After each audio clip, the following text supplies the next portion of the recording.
Your salary didn't freeze by accident. It didn't forget to grow. It's doing exactly what the system quietly trained it to do. The economy is growing. You see the headlines: record GDP, stock markets near all-time highs, companies reporting profits like it's a victory parade. And yet, your paycheck looks almost identical to last year. Maybe the year before that, too. Same effort, same hours, same stress, different prices. That uncomfortable gap you feel, that's the story. And it matters now because for the first time in decades, the gap is no longer hiding. Let's start with something simple: growth. When politicians, news anchors, and economists say the economy is growing, they usually mean one thing: total output went up. More goods, more services, more money changing hands. But here's the part they don't say out loud. Growth doesn't promise who gets it. Imagine a pizza that gets bigger every year.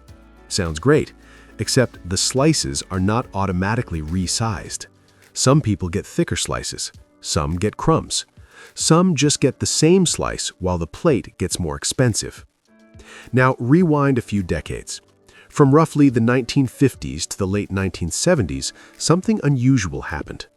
Productivity and wages moved together. When workers produced more per hour, paychecks followed. Not perfectly, but close enough that people felt it. Then the line split.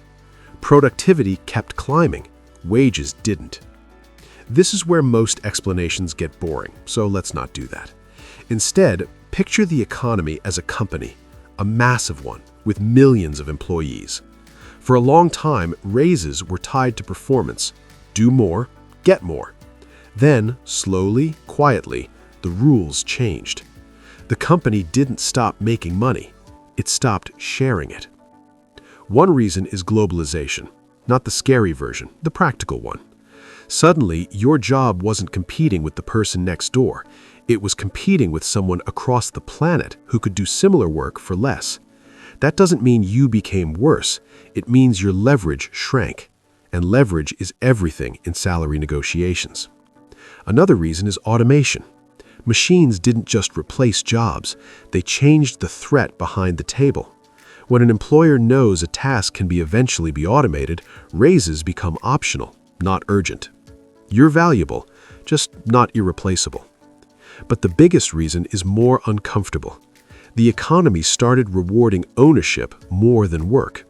If you own assets, stocks, property, businesses, growth hugs you tightly.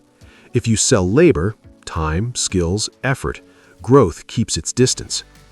This wasn't an accident, it was a design choice. Lower interest rates made borrowing cheap. Cheap money flowed into assets. Asset prices rose. Stocks, real estate, anything that could absorb capital. Wages don't work like that. You can't inflate them overnight without consequences. So instead of pushing pay higher, the system pushed asset values higher. The result? On paper, everyone looks richer. In reality, only owners feel it. Here's where the math turns quietly brutal. Inflation doesn't hit everyone the same. If your wealth is tied to assets, inflation can actually help you. Your house goes up, your portfolio swells.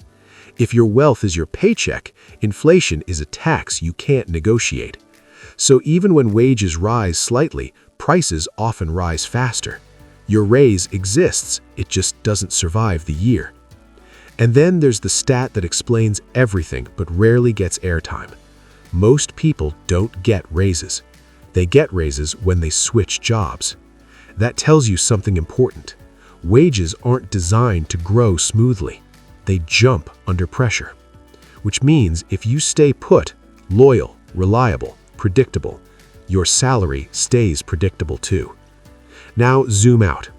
When the economy grows, it's usually driven by three things: debt, asset appreciation, and corporate efficiency. None of these require higher wages.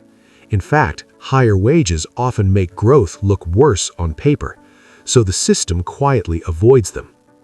This is the irony. A strong economy can coexist with stressed households.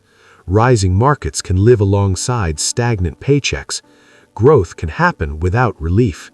And because GDP doesn't measure stress, exhaustion, or purchasing power, the problem stays invisible.